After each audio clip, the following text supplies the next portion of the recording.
అందరికీ నమస్కారం.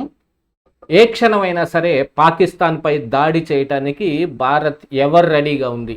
దానికి కావాల్సిన వ్యవహార శైలి మొత్తం ఒకవైపున త్రివిధ దళాలు వాళ్ళు సమాయత్తం అవుతూ ఉంటే, మరొక వైపు దౌత్యపరమైన వీటిలో కూడా P5 దేశాలతోటి, G20 దేశాలతో పాటుగా గల్ఫ్ దేశాలతో కూడా మొత్తం ఒక 25 దేశాలతోటి అసలు ఇక్కడ ఏం జరుగుతుంది అనేది మొత్తాన్ని వాళ్ళకి కూలంకషంగా వివరించే ప్రయత్నం దౌత్యపరంగా కూడా జరుగుతుంది. ఆల్మోస్ట్ ఆల్ మరి భారత సైన్యానికి నరేంద్ర మోడీ గ్రీన్ సిగ్నల్ ఇచ్చేసినట్టుగానే వ్యవహారం మొత్తం కనిపిస్తోంది.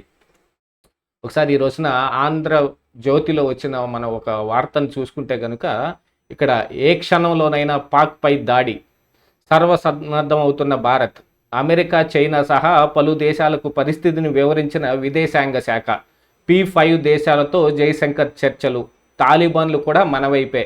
అంటే తాలిబాన్ల సంగతి అందరికీ తెలిసిందే కదా. మరి పాక్ వాళ్ళ సహకారంతో మరి తాలిబాన్లు కూడా ఆఫ్ఘనిస్తాన్ని కైవసం చేసుకున్నారు. కాకపోతే ఆ తరువాత ఆఫ్ఘనిస్తాన్లో ఉన్న పరిస్థితులు వీటన్నిటి ప్రకారంగా వాళ్ళు కూడా ముందుకు వెళ్ళాలి, వాళ్ళ ఆఫ్ఘనిస్తాన్ని కూడా ముందుకు తీసుకెళ్ళాలి అని అంటే భారత్ తోటి ఒకంత మనం సఖ్య సంబంధాలు మెయింటైన్ చేస్తేనే మంచిది అనే ఉద్దేశంలో వాళ్ళు కూడా ఉన్నారు. మరి ఇలాంటి దాంట్లో వాళ్ళ సహకారం కూడా భారత్కే ఉంటుంది అనేది ఈ రోజున ఒక శుభ పరిణామంగా కనిపిస్తోంది.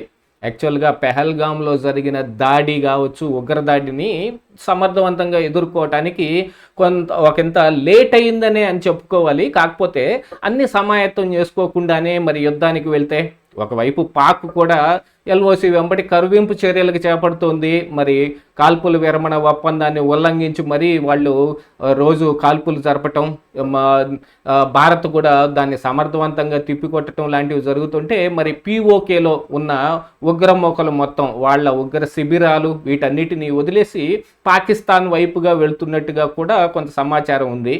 ఇక పాకిస్తాన్ అయితే ఇక వాళ్ళు ఆడలేక మధ్యలో ఓడన్నట్టుగా వాళ్ళు కూడా వాళ్ళ దగ్గర అంత సత్తా లేకపోయినప్పటికీ భీకరంగా వాళ్ళు కూడా మా దగ్గర అణ్వస్త్రాలు ఉన్నాయి, మేము అన్ని అణ్వస్త్రాలు భారత్ వైపు ఎక్కుపెట్టున్నాం అని చెప్పుకుంటున్నప్పటికీ ఒకంత లోపల గుండెల్లో భయంగానే ఉంది. మరి ఇక ఇండస్ వాటర్ ట్రీటీని ఆ విషయంలో కూడా వాళ్ళకు చాలా ఎదురైంది. పాకిస్తాన్లో గొంతు తడుపుకోవటానికి కూడా నీళ్లు లేని పరిస్థితి వచ్చే రకంగా కనిపిస్తున్నా కూడా వాళ్ళు ఇంకా ఒకవైపు యుద్ధానికి మేము సన్నద్ధమే అని చెప్పుకునే పరిస్థితుల్లోనే ఉన్నారు. CCS భేటీలో సైనిక సన్నద్ధతపై ప్రధాని సమీక్ష, కీలక విన్యాసాలు ప్రారంభించిన త్రివిధ దళాలు అన్ని రకాలుగా సమాయత్తం చేసుకున్నారు. ఆల్మోస్ట్ ఆల్ LOC వెంబడి రఫేల్ యుద్ధ విమానాలను కూడా ఒకసారి అలా తిప్పి చూపించి ఎక్కడెక్కడ ఏమేమి ఉన్నాయి, వైమానిక దాడి ఏ రకంగా చేయాలనే దాన్ని కూడా అసెస్మెంట్ అంచనా వేసుకుంటున్నట్టుగా కనిపిస్తోంది.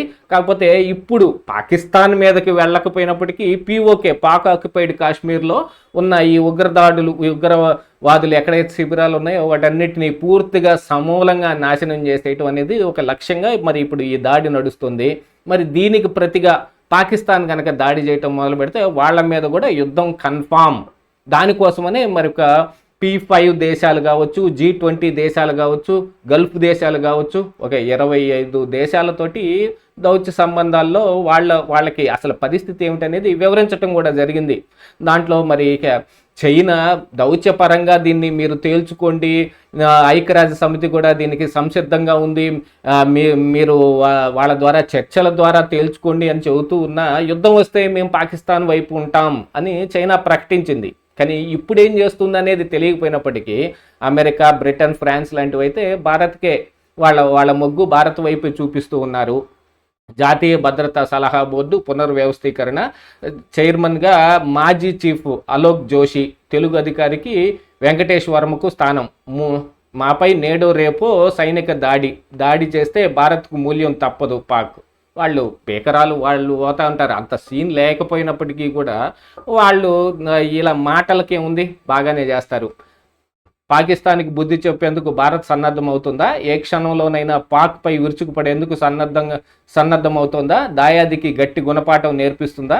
పెహల్గాం ఉగ్రదాడికి బదులు తీర్చుకునేందుకు కేంద్ర ప్రభుత్వం తీసుకుంటున్న చర్యలను చూస్తే అవుననిపిస్తోంది. పాకిస్తాన్ కూడా తమపై నేడు రేపు దాడి తథ్యమని భావిస్తోంది. మొత్తం మీద మోడీ సర్కారు పాక్పై ఏ క్షణమైనా విరుచుకుపడేందుకు సర్వసన్నాహాలు చేస్తోంది. 2018 నుంచి పెద్దగా పని చేయకుండా ఉన్న జాతీయ భద్రతా సలహా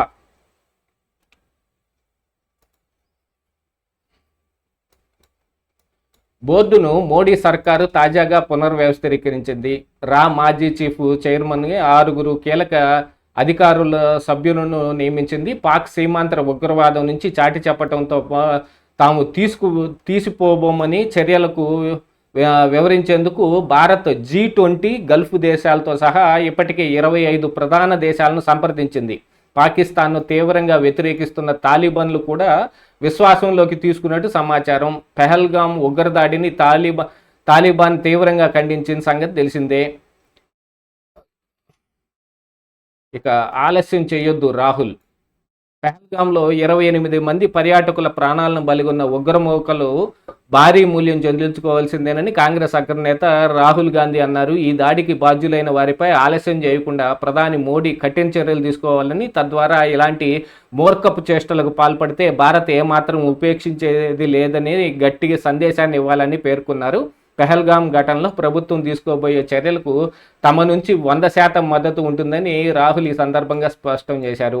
ఏ పార్టీలో ఉన్నప్పటికీ, అధికారం ఎవరి దగ్గర ఉన్నప్పటికీ, ఒకళ్ళ మీద ఒకళ్ళు మాటలు దాడి చేసుకుంటున్నప్పటికీ, భారత్ సార్వభౌమాధిత్వానికి ఏదైనా ఒక ఆటంకం వస్తుందంటే అందరూ గట్టిగా చేయాల్సిందే. పాక్ కాల్పులు, భారత్ ఎదురు కాల్పులు.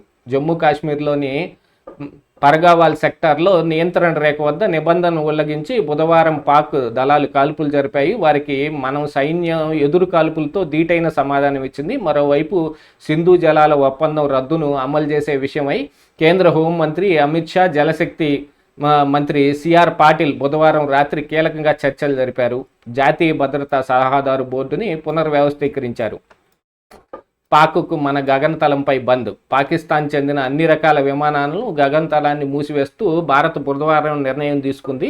పాక్ ఇప్పటికే భారత్ విమానాలు తమ గగనతలాన్ని మూసివేసింది. తాజాగా భారత్ ఆ చర్యలు తీసుకుంది. దీంతో పాక్ నుంచి దక్షిణ ఆసియా, ఆగ్నేయాసియా దేశాలకు వెళ్లే విమానాలు చైనా లేదా శ్రీలంక మీదుగా చుట్టూ తిరిగి వెళ్లాల్సిందే. ఇప్పటికే ఆర్థికంగా కుదేలైన పాక్ విమానయాన సంస్థ దీనికి మరింత దెబ్బ తగులుతుంది ఖాయమని నిపుణులు చెబుతూ ఉన్నారు.